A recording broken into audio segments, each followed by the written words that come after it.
Students, आज हम पढ़ने जा रहे हैं पार्ट 1 बायोलॉजी का लेक्चर नंबर 4 बायो एलिमेंट्स का। इससे पहले हमने इंट्रोडक्शन पढ़ा बायोलॉजी का और ब्रांचेस का जिक्र किया और चंद एक शॉर्ट क्वेश्चंस भी बीच में बनते थे। हमने आपको वो बताया कि किस तरह से आप उनको सॉल्व करके उनको बेहतर तरीके से आप लिख सकते हैं। आज हम पढ़ने जा रहे हैं बायो एलिमेंट्स के बारे में।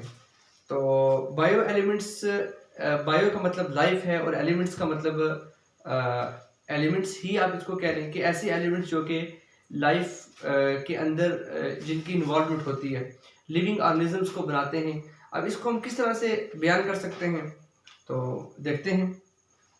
Elements which are used in forming compounds, इसके जो इसकी डेफिनेशन है वो तो यहाँ पे आके हम इसको बयान करेंगे, लेकिन उसके कुछ इंट्रोडक्शन ही आप समझ लें।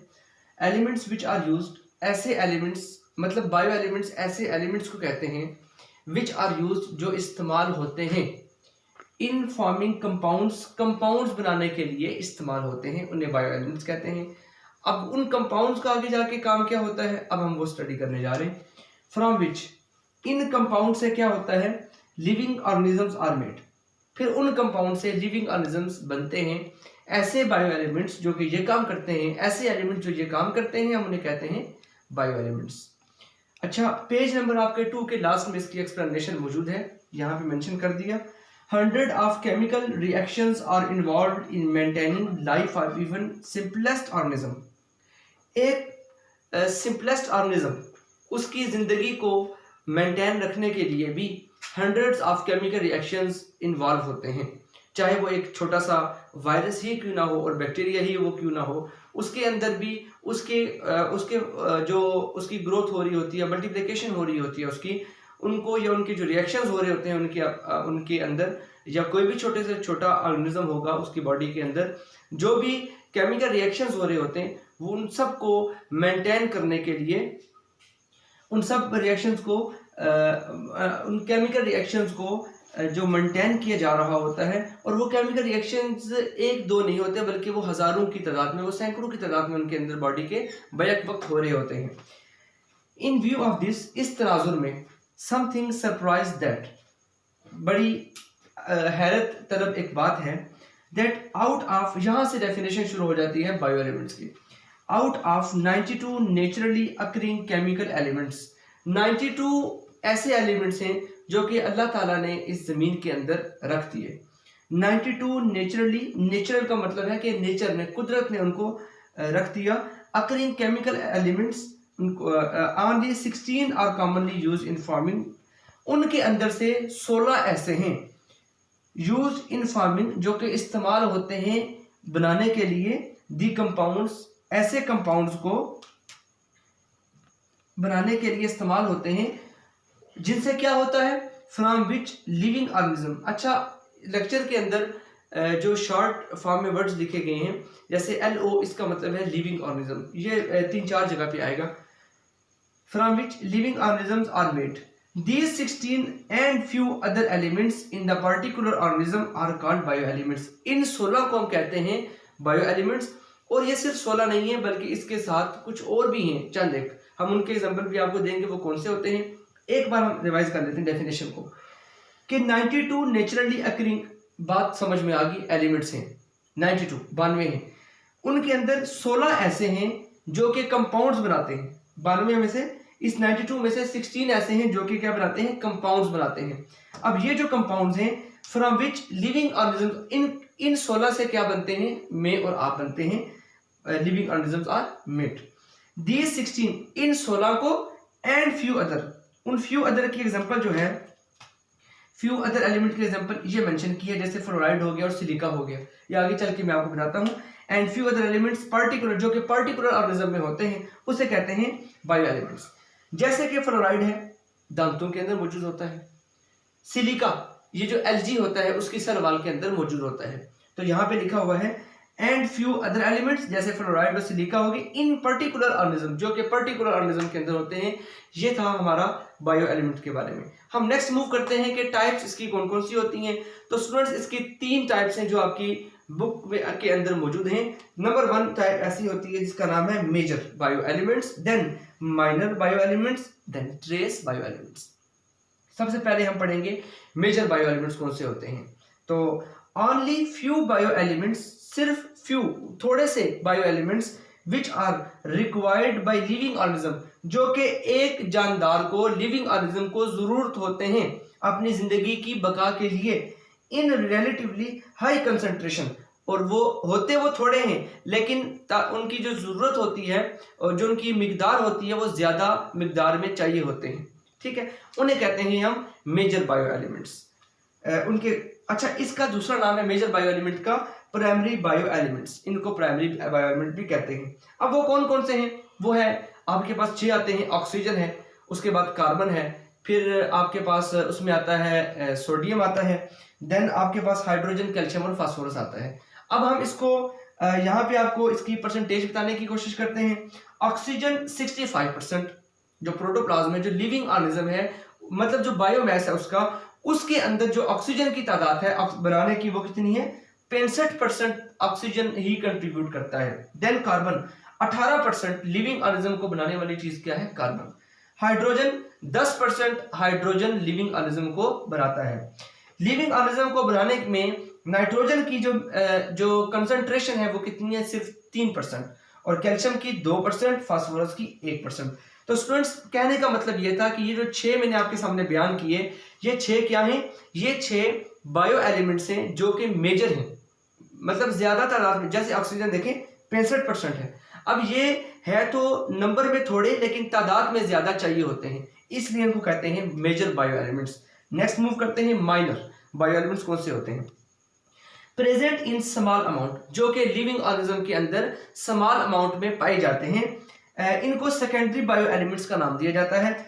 मेजर को हम कहते थे प्राइमरी बायो एलिमेंट्स और माइनर को हम कहते हैं सेकेंडरी बायो एलिमेंट्स। अच्छा, इसके बारे में ये है कि ये जो माइनर होते हैं ये सारे के सारे मिला के ये जितने भी होते हैं ये सब के सब इकट्ठे होके लिविंग ऑर्गेनिज्म का सिर्फ 1% बनाते हैं biomass.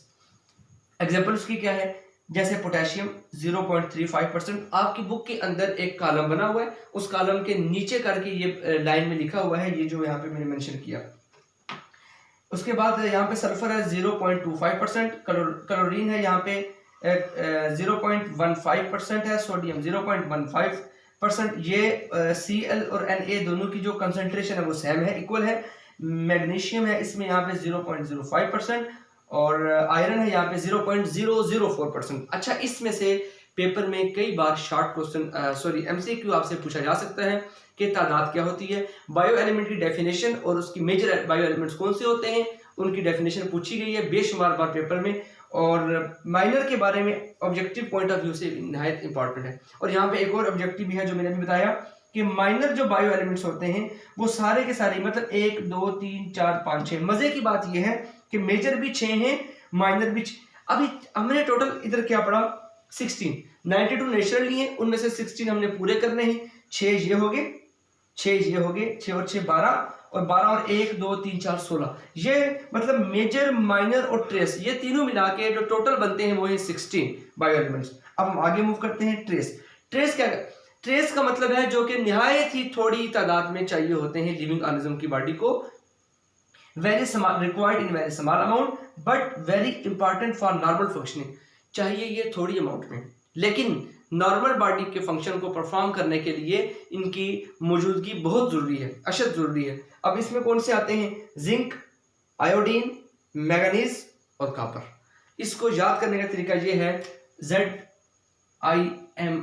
Zinc, zinc, iodine, manganese और आखिर में आपके पास बचता है कॉपर। अच्छा, इन चारों में से मैं आपको बताता हूं, ये जो आयोडीन है, अभी मैंने आपको बताया कि ये बहुत थोड़ी अमाउंट में चाहिए होते हैं, लेकिन अगर ये नहीं होंगे तो बड़ा मसला खराब हो जाएगा।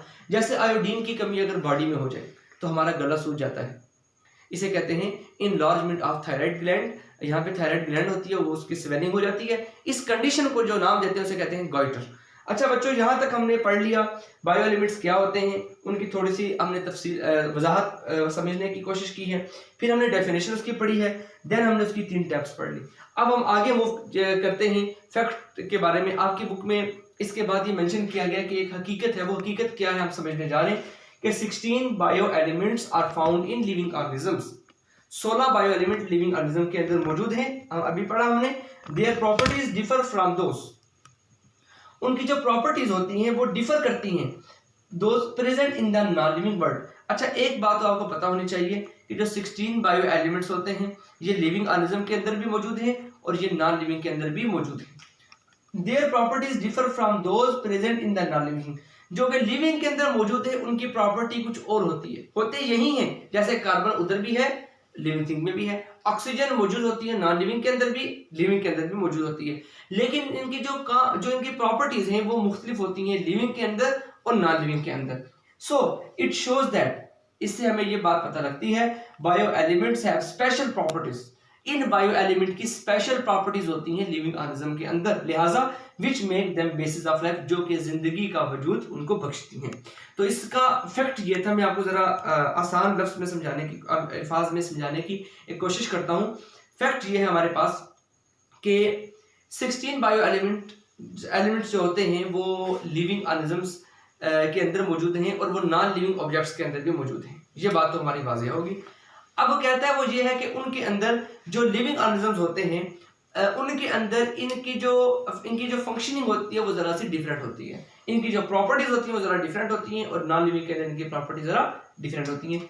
इसके अंदर से कोई भी शॉर्ट से कुछ भी नहीं बनता। ये एक लाइन वहाँ पे लिखी थी, मैंने ज़रा उसको वजाहत आपको दे दी।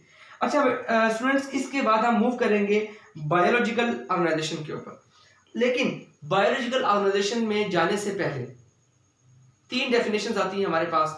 नंबर 1, कंप्लेक्सिटी किसे कहते हैं। नंबर 2, रेगुलेटरी मैकेनिज्म या कंट्रोल सिस्टम से क्या मुराद है। नंबर 3, प्रोटोप्लाज्म किसे कहते हैं।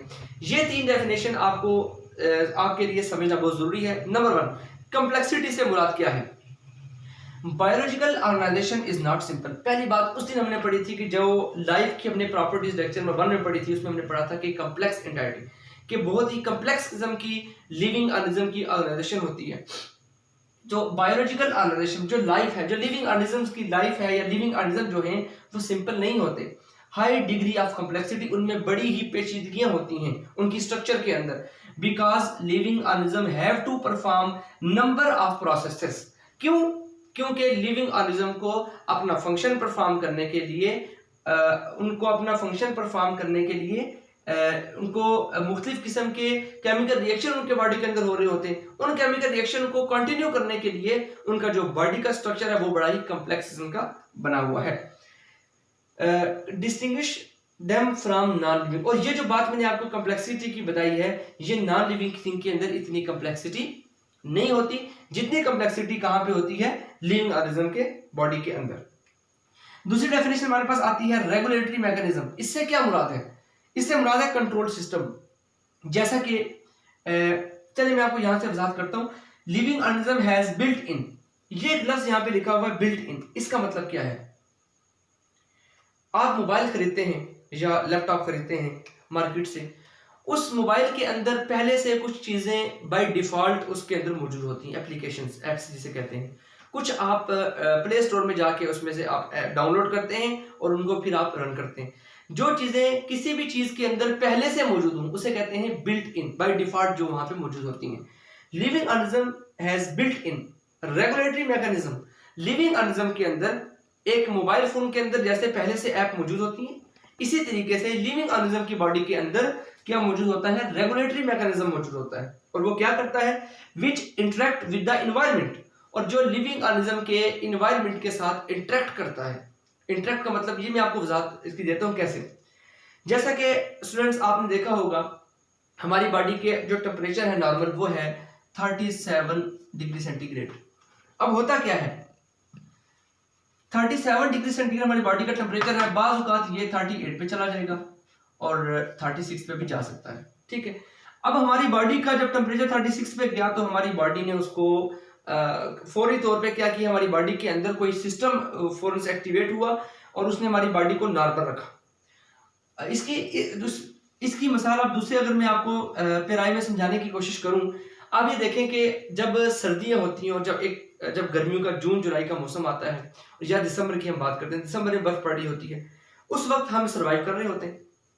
और जब जून जुलाई का मौसम आता है गर्मी शदीद पड़ रही होती है, गर्मी का जोर होता है, हम फिर भी सर्वाइव कर रहे होते हैं, यानी कि हमारी बॉडी के अंदर कोई भी चेंजिंग्स नहीं आती। असल में क्या होता है, हमारी बॉडी के अंदर बाय डिफॉल्ट अल्लाह ताला ने कुछ ऐसे सिस्टम रखा हुआ है जो माहौल के मुताबिक अपने आप को, हमारी बॉडी को एडजस्ट करता है और हमें कोई भी बात फील नहीं होती। हम सर्वाइव करते हैं सख्त गर्मियों के अंदर भी, सख्त शदीद तरीन सर्दियों के अंदर भी।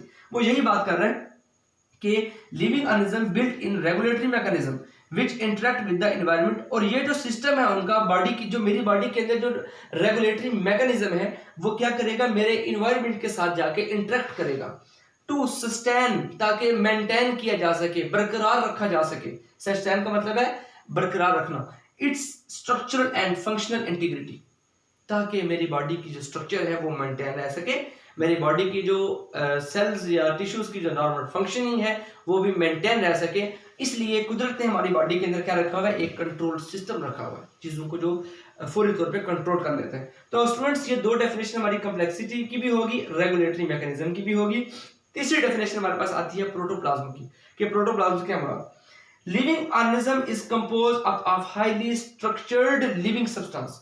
लिविंग ऑर्गेनिज्म जो होते हैं उनकी बॉडी मिलके बनती है हाईली स्ट्रक्चर्ड लिविंग सब्सटेंस से। मतलब हमारी बॉडी के अंदर, मेरी और आपकी बॉडी के अंदर क्या होते हैं, बेशुमार किस्म के हाईली स्ट्रक्चर्ड, बेशुमार किस्म के क्या होते हैं, लिविंग सब्सटेंस। लिविंग सब्सटेंस हमारी बॉडी के अंदर जैसे ऑर्गेनेल्स होती है, माइटोकॉन्ड्रिया होता है, पेरोक्सिसोम होता है, उसके अलावा साइटोस्केलेटन होता है, माइक्रोट्यूब्यूल, माइक्रोफिलामेंट वगैरह वगैरह। हमारी बॉडी ये जो चीजें हैं, ये सारे के क्या हैं, हाईली स्ट्रक्चर्ड लिविंग सब्सटेंस हमारी बॉडी के अंदर होते हैं, कॉल्ड प्रोटोप्लाज्म। इन्हें कहते हैं प्रोटोप्लाज्म। इसको अगर आप दूसरे तनाजुर में बयान करने की कोशिश करें तो न्यूक्लियस प्लस साइटोप्लाज्म। जैसे मैं यहाँ पे लिखता हूं कि ये अगर सपोज करें कि ये न्यूक्लियस है, ठीक है, और ये सारा न्यूक्लियस है और ये बाहर सेल है, ये सारे का सारा यहाँ पे जो पड़ा हुआ है ये इसका क्या है, साइटोप्लाज्म। तो न्यूक्लियस और साइटोप्लाज्म, इन दोनों को मिला के हम कहते हैं प्रोटोप्लाज्म। क्या कहते हैं, प्रोटोप्लाज्म। यही इसका कंसेप्ट था और ये बेशुमार बार पूछा गया है एमसीक्यू में कि प्रोटोप्लाज्म में क्या क्या चीजें होती हैं। अच्छा, अब आगे हम मूव करते हैं बायोलॉजिकल ऑर्गेनाइजेशन पे। क्यों जरूरत पेश आई बायोलॉजिकल ऑर्गेनाइजेशन की? सबसे पहले तो आपको पता होना चाहिए कि what is meant by biological organization. Biological organization का मतलब है कि बायोलॉजी को तरतीब के साथ पेश किया जाना, कि कैसे लिविंग ऑर्गेनिज्म बने। सबसे छोटा लेवल क्या था, देन करते करते बायोस्फीयर और इकोसिस्टम, बायोस्फीयर तक बात कैसे पहुंचती है एक एटम से। तो उसको हम यहाँ पे स्टडी करेंगे स्टेप बाय स्टेप इंशाल्लाह। तो इसकी जरूरत क्यों पेश आई? To understand phenomena of life. जिंदगी के प्रोसेस को समझने के लिए बायोलॉजिकल ऑर्गेनाइजेशन की जरूरत पेश आई। स्टार्टिंग फ्रॉम सब एटॉमिक, सबसे छोटी चीज जो होती है, जो सबसे छोटी चीज होती है सब एटॉमिक, वहां से हमने बात को शुरू करना है। आगे वो कहता है कि एटॉमिक हमारे पास, आज हमने सिर्फ मजीद जो डिस्कस करने हैं वो दो ही हैं। एक हमने डिस्कस करना है एटॉमिक एंड सब एटॉमिक लेवल, दूसरा हमने शुरू करना है मॉलिक्यूलर लेवल। वो ये कहता है कि एटॉमिक लेवल क्या होता है, all living and non living objects are made up of simpler units. कि जितने भी लिविंग और नॉन लिविंग ऑब्जेक्ट्स हैं वो सिंपलर यूनिट से मिलकर बनते हैं। और वो कौन से होते हैं, एटम्स एंड सब एटॉमिक पार्टिकल्स। एटम से मिलकर बनते हैं या सब। अब सब एटॉमिक क्या होते हैं, उसमें प्रोटॉन आता है, न्यूट्रॉन आता है, इलेक्ट्रॉन आता है। इसके बाद हम मूव करेंगे आगे मॉलिक्यूलर लेवल की तरफ। हमारा दूसरी बात आपको समझ आ गई, जितने भी लिविंग और नॉन लिविंग जो ऑब्जेक्ट्स होते हैं वो सारे किससे मिलकर बनते हैं, वो मिलकर बनते हैं एटम और सब एटॉमिक पार्टिकल से। आगे हम मूव करते हैं मॉलिक्यूलर लेवल पे। वो ये कहता है कि in organism elements not occur in isolated form. बड़ी ही उसने खास बात कह दी, atom of different element combined with each other through ionic bond and covalent bond. Students, इस बात को समझने से पहले मैं आपको एक दो बातें बताना चाहता हूँ कि ऑर्गेनिज्म के अंदर जो भी एलिमेंट्स होते हैं, जितने भी वो हों, ये कभी नहीं हो सकता कि वो आइसोलेटेड फॉर्म में होंगे। वो हमेशा आपस में बॉन्डिंग करेंगे, चाहे वो आयनिक बॉन्ड हो, चाहे वो कोवेलेंट बॉन्ड हो। अब ये जो आयनिक बॉन्ड और कोवेलेंट बॉन्ड का जिक्र आया, ये किस किस सिचुएशन में कौन सा बॉन्ड बनता है, सवाल ये समझने का है। आयनिक बॉन्ड तब बनता है जब आपके पास जो इलेक्ट्रॉन हैं, एलिमेंट्स के जो आउटर मोस्ट शेल हैं उनके अंदर जो इलेक्ट्रॉन होते हैं वो उनकी तादाद सेम ना हो, एक में ज़्यादा हो और एक में कम हो, तो आपस में जो बॉन्डिंग होगी वो होगी आयनिक बॉन्ड। और कोवेलेंट बॉन्ड कब बनता है, जब दोनों जो एलिमेंट हैं उनके शेल्स के अंदर जो इलेक्ट्रॉन होते हैं उनकी तादाद सेम हो जाए, तो फिर वो आपस में जब शेयरिंग करेंगे तो वो इलेक्ट्रॉन को आपस में शेयर कर रहे होंगे, तो हम उसे कहेंगे शेयरिंग की वजह से जो बॉन्ड बनेगा उसे कोवेलेंट बॉन्ड कहते हैं। मिसाल के तौर पे आप देखें, सोडियम है और ये Cl, ये है क्लोराइड है, सोडियम क्लोराइड का फॉर्मूला लिखा। सोडियम के जो सेकंड लास्ट है जो शेल है उसमें 8 इलेक्ट्रॉन है, यहाँ पे 8 लिख दिया, और जो सबसे बाहर वाला शेल है उसके अंदर 1 इलेक्ट्रॉन है। अब इसको ऑक्टेट रूल ये कहता है कि हर एक जो ऑर्बिट होता है आउटर मोस्ट, उसको कंप्लीट करने के लिए, उसको मुकम्मल करने के लिए 8 इलेक्ट्रॉन का होना वहां पे लाजमी है। अब इसके पास पॉसिबिलिटी ये है कि या तो ये इसके पास 1 है मौजूद, इसको 7 चाहिए, या तो ये 7 ले ले या ये 1 लूज कर ले। ये 2 पॉसिबिलिटी सोडियम के पास बनती है। सोडियम अब होता क्या है, ये अपना 7 पूरे के पूरे वो ले ले, ये तो हो नहीं सकता, लिहाजा इसको अपना 1 लूज करना पड़ेगा। अब क्या होगा, 8 इलेक्ट्रॉन, ये जो 1 बचा हुआ है आउटर मोस्ट वाला, ये वाला जो होगा इलेक्ट्रॉन, ये किसके पास चला जाएगा, ये इलेक्ट्रॉन चला जाएगा क्लोराइड के पास, इस तरफ आ जाएगा। तो अब क्या हो जाएगा, ये वाला शेल खत्म हो जाएगा सारे का सारा, क्योंकि इसके पास 1 इलेक्ट्रॉन था, वो इलेक्ट्रॉन चला गया इसके पास, और इसके कितने हो गए, 8 हो गए। अब आप ये देखें कि सोडियम के पास भी 8 हो गए, ऑक्टेट रूल को फॉलो कर रहे हैं। क्लोराइड के पास भी कितने हो गए, 8। इस तरीके से जो बॉन्डिंग बनती है उसे कहते हैं आयनिक बॉन्ड। सवाल पैदा ये होता है कि कोवेलेंट बॉन्ड कैसे बनेगा। ये है नाइट्रोजन। नाइट्रोजन के आखिरी शेल के अंदर कितने इलेक्ट्रॉन होते हैं, 5। और अगर नाइट्रोजन और नाइट्रोजन आपस में कंबाइन कर रहे हैं तो दोनों के पास सेम केस होगा। अब क्या होगा, इसके पास भी 5 है, इसके पास भी 5 है। अभी हमने जिक्र किया कि ऑक्टेट रूल के तहत इनको 8-8 इनका होना लाजमी है। लिहाजा ये वाला नाइट्रोजन इसको कहेगा कि तुम मुझे अपने 3 इलेक्ट्रॉन दे दो, तो 3 इलेक्ट्रॉन जो होंगे इस वाले के वो आ जाएंगे, इस 5 में से 3 यहाँ पे आ जाएंगे, 1 2 3। अब आप ये देखेंगे इसके 5 और 3 8 पूरे हो गए, 5 नाइट्रोजन के अपने थे, 6 7 और 8 मुकम्मल हो गए। अब इसकी जब बारी आएगी तो ये इससे कहेगा कि तुम मुझे अपने 3 इलेक्ट्रॉन दे दो, ताकि मैं भी अपने 5, ये 5 मेरे पास पहले से हैं, 3 मुझे जरूरत है, तो ये अपने 3 इलेक्ट्रॉन इसको दे देगा, 1 2 और 3। अब आप ये देखेंगे इसके पास कितने होंगे, नाइट्रोजन के पास 5 6 7 8। इसको अगर आप इस तरह कर दें तो इसके पास कितने हुए, 5 6 7 8। अब ये जो 6 इलेक्ट्रॉन बीच में बने, जो शेयरिंग इसकी होगी, ये जरूरत के वक्त ये भी शेयर कर सकता है, ये इससे भी शेयर हो सकते हैं। इस किस्म की जो शेयरिंग होती है उसे कहते हैं कोवेलेंट बॉन्ड। यहां तक बात हम अब आगे कंटिन्यू करते हैं। Ionic bond and covalent bond ऐसे वो मिलते हैं आपस में, atoms of different elements then to form compound, और वो क्या बनाते हैं, कंपाउंड्स बनाते हैं एंड स्टेबल। और उस ये जो कंपाउंड बन गया, जब ये स्टेबल हो जाता है, जब इसकी इलेक्ट्रॉनिक कॉन्फ़िगरेशन बिल्कुल स्टेबल हो जाती है, जैसे इसकी 8-8 मुकम्मल हो गई, ये स्टेबल हो गया, इसके 8 और 8 मुकम्मल हो गए, अब ये स्टेबल हो गया। इस स्टेबल फॉर्म को, कंपाउंड की स्टेबल फॉर्म को हम कहते हैं मॉलिक्यूल, और हमारा टॉपिक था वो क्या था, मॉलिक्यूलर लेवल। हमने बात कहाँ से शुरू की और कहाँ पे आगे क्लोज की। अब उसके बाद वो कहता है कि hydrogen, carbon, oxygen, nitrogen, phosphorus और sulphur commonly found in biological molecule. ये बायोलॉजिकल मॉलिक्यूल के अंदर होते हैं, ये इनके नाम है, इनमें कोई भी वजाहत तलब बात नहीं है, सिर्फ एक बात है सल्फर की। अच्छा, सल्फर की बात हमने वहां जब शुरू किया बायो एलिमेंट, हमने वहां पे डिस्कस नहीं की, यहाँ पे क्यों कर रहे हैं। जैसे आप देखें बैक्टीरिया है, बैक्टीरिया के अंदर कुछ ऐसे फोटोसिंथेटिक बैक्टीरिया होते हैं जो फोटोसिंथेसिस का प्रोसेस करते हैं, और उनके अंदर जैसा हमने पढ़ा था कि पौधे के अंदर जब फोटोसिंथेसिस होती है तो उसकी जो बाई प्रोडक्ट बनती है वो ऑक्सीजन होती है। लेकिन इसके अंदर क्या होता है, वो बैक्टीरिया जब फोटोसिंथेसिस करते हैं तो उनकी जो बाई प्रोडक्ट बनती है वो होती है सल्फर। लिहाजा सल्फर की भी हमने बात की कि वो क्या है, commonly found in biological molecule, वो भी बायोलॉजिकल मॉलिक्यूल का हिस्सा है। तो ये वाले जो है 1 2 3 4 5 6 commonly found in the biological molecule, ये बुक में स्टेटमेंट लिखी थी, हमने बयान कर दी। आगे हम मूव करते हैं अरेंजमेंट की जानिब। एक बात आप समझ लें कि जैसे ये हमने लिखा 1 2 3, अगर मैं इसको जरा चेंज कर दूं, शफल कर दूं, 1 3 2, ये एक नया स्ट्रक्चर बन गया। इसी तरीके से अगर मैं लिख दूं 1, यहां पे लिख दूं 3 2 1, ये एक और स्ट्रक्चर बन गया। अब देखना ये है कि इसी तरीके से मॉलिक्यूल 16 हैं, लेकिन उनकी अरेंजमेंट कभी आगे कभी पीछे, अरेंजमेंट चेंज होने की वजह से नया किस्म के मॉलिक्यूल बन जाते हैं। बेसिक जो उनका जो मटेरियल है वो कितने हैं, 16 बायो एलिमेंट्स। उन्हीं की मदद से आगे सारे के सारे बायोलॉजिकल ऑर्गेनाइजेशन, मतलब सारे के सारे लिविंग ऑर्गेनिज्म बनते हैं। वो कहता है कि डिफरेंट बॉन्डिंग अरेंजमेंट्स, कि अरेंजमेंट जो होती है बॉन्ड्स की, ये जो हमने डिस्कस की है कोवेलेंट बॉन्ड, आयनिक बॉन्ड, इनकी अरेंजमेंट डिफरेंट होती है। परमिट मॉलिक्यूल, जिसकी वजह से क्या होता है, वो मॉलिक्यूल को इजाजत देते हैं टू बी कंस्ट्रक्टेड, कि वो बन जाएं, कि वो तामीर हो जाएं in great variety and complexity, कि वो मुख्तलिफ किस्म की जब बेशुमार चीज़ें बनती हैं तो वहाँ पे डाइवर्सिटी आती है, कम्प्लेक्सिटी आती है। एक बात यहाँ पे की मैंने लिखी हुई है कि complexity is directly proportional to function, कि जितनी ज़्यादा पेचीदगी किसी में होगी उस चीज़ के अंदर उतना ही। इसकी मिसाल आप ले लें, एक ज़माना था कि जब नोकिया का फ़ोन था 2310 या कोई भी 1100 सिंपल सा फ़ोन हुआ करता था, और फिर एक ज़माना आया कि जब एंड्रॉयड के वो जो ये जो स्मार्टफोन आ गए। अब आप ये देखें कि उस ज़माने के अंदर जो मोबाइल फ़ोन थे उसके अंदर कम्प्लेक्सिटी कम थी, उसके फंक्शन कम थे।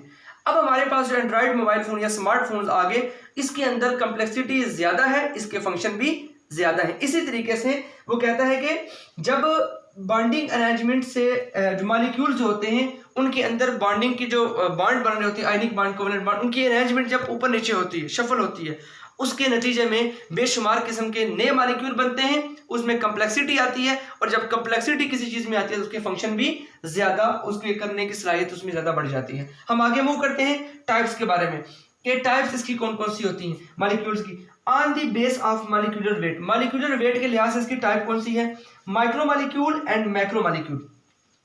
माइक्रो का मतलब है कि लो मॉलिक्यूलर वेट, इनका जो वजन होता है मॉलिक्यूल का वो कम होता है, और जो मैक्रो मॉलिक्यूल है उनका वजन क्या होता है, वो ज्यादा होता है। एग्जांपल देखें, ये एमसीक्यू पेपर में बहुत बार पूछा गया है कि कार्बन डाइऑक्साइड और water is the example of, तो आपने कहना है माइक्रो मॉलिक्यूल। ये दोनों हल्के हल्के मॉलिक्यूल है, पानी और कार्बन डाइऑक्साइड। जो मैक्रो है वो स्टार्च हो गया, प्रोटीन हो गया, लिपिड हो गया, वगैरह वगैरह, ये सारे बड़े वजनी, इनका मॉलिक्यूलर वेट ज्यादा होता है। उसके बाद हम दूसरी पे जाते हैं, ये पहली वाली टाइप थी कि on the base of molecular weight, वजन के लिहाज से। दूसरी है base of the carbon, on the base of carbon hydrogen presence, कि अगर कार्बन और हाइड्रोजन मौजूद होगी उसकी बेस पे हमने इसको कैटेगराइज करना है, ऑर्गेनिक और इनऑर्गेनिक। अगर कार्बन और हाइड्रोजन दोनों बैक वक्त वहां मौजूद हैं तो हम कहेंगे कि वो ऑर्गेनिक है।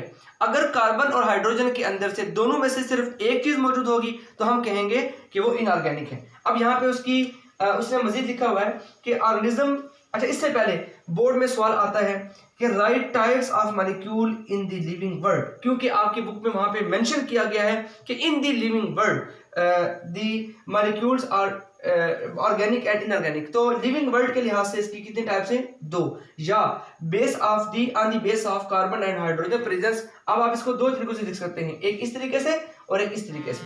अब हम आगे मूव करते हैं आप आज के टॉपिक के आखिरी हिस्से की जानिब, कि organism formed by the enormous number of the micro and macro molecule. ये जो ऑर्गेनिजम्स होते हैं इनके अंदर क्या होता है, बेशुमार तादाद में मैक्रो मॉलिक्यूल और माइक्रो मॉलिक्यूल मिलते हैं, और उनसे क्या होता है, some most important and abundant organic molecules, उनमें से जो बहुत ही इंपॉर्टेंट है वो ग्लूकोज हो गया, वो अमाइनो एसिड हो गया, वो फैटी एसिड हो गया, ग्लिसरॉल हो गया और न्यूक्लियोटाइड्स हो गए। अब न्यूक्लियोटाइड्स के अंदर क्या आते हैं, adenosine monophosphate, adenosine diphosphate, adenosine triphosphate. तो स्टूडेंट्स ये जो हमने डिस्कस की आखिर में 2-3 चीजें, ग्लाइसरॉल हो गया, कार्बोहाइड्रेट हो गया, प्रोटीन हो गया, ये तमाम हम चैप्टर नंबर 2 में तरतीब से डिस्कस करेंगे। तो आज के लिए हमारा बायो एलिमेंट्स था हमारे पास जो हमने डिस्कस किया, उसकी टाइप्स थी मेजर, माइनर और ट्रेस। उसके बाद हमने इफेक्ट को डिस्कस किया। देन हम बायोलॉजिकल ऑर्गेनाइजेशन पे मूव करने से पहले हमने कम्प्लेक्सिटी की डेफिनेशन को देखा, रेगुलेटरी मैकेनिज्म के कंसेप्ट को डिस्कस करने की कोशिश की और प्रोटोप्लाज्म को डिस्कस किया, और आखिर में हमने मॉलिक्यूलर लेवल और एटॉमिक सब एटॉमिक लेवल को डिस्कस किया। देन मॉलिक्यूलर लेवल पे डिस्कस किया। यहाँ पे जो सबसे टेक्निकल बात थी वो ये थी कि आयनिक बॉन्ड और कोवेलेंट बॉन्ड की किस सिचुएशन में वो बनते हैं। तो उसके बाद हम आस्ता आस्ता अरेंजमेंट के बाद हम आगे गए। तो आज के लिए स्टूडेंट्स इतना ही। अल्लाह हाफिज।